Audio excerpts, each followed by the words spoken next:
Joining me now is Jim Harkness from Minnesota. He works as a senior advisor on China at the Institute for Agriculture and Trade Policy. Welcome to the show. So, Jim, are no coal zones a good start to try and wean China's reliance on coal?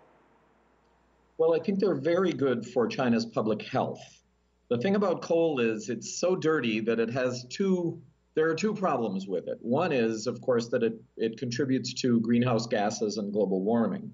But the more immediate effect is a public health effect of the gases and ash that are given off when you burn coal directly.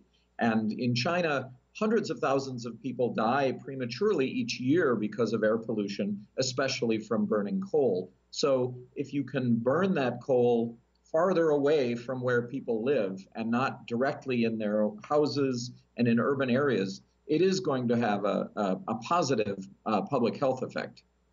Why has it been so hard for China to move completely away from coal? We know that there are efforts underway, but it's going to take some time.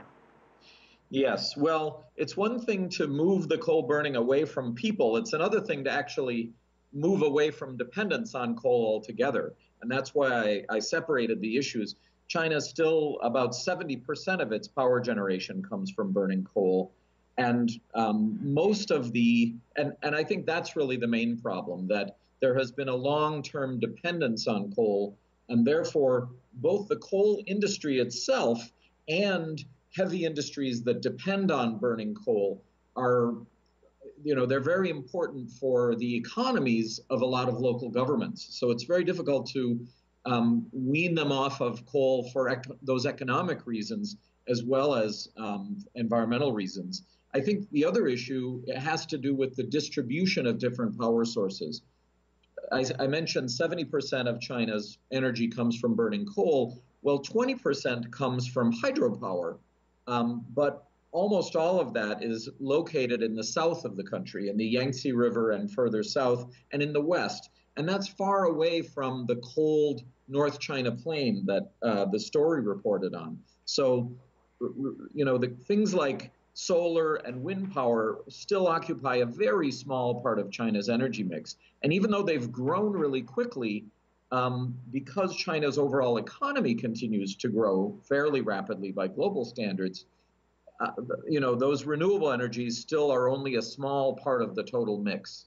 So that being said, we know that China does have a larger plan for renewable energy, the pledges to the Paris Climate Accord. What is your take on the efforts that have been made by the government to clean the air and the environment? Well, I think, the pressure to maintain economic growth really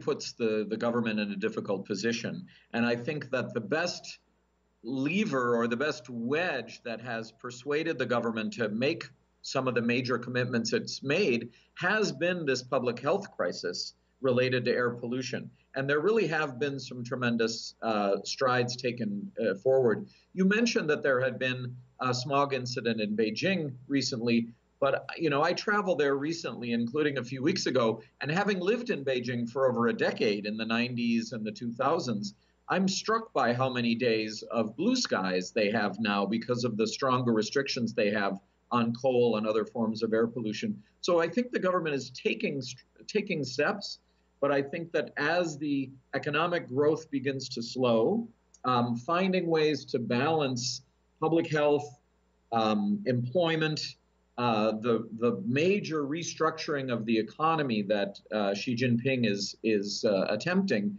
those are all, I think, really big challenges to balance against each other. And, at some point, the question is going to be one of the national interests in Beijing versus some of these local industrial and mining interests out in the provinces. And I think there will be a bit of a struggle to see who will win in terms of,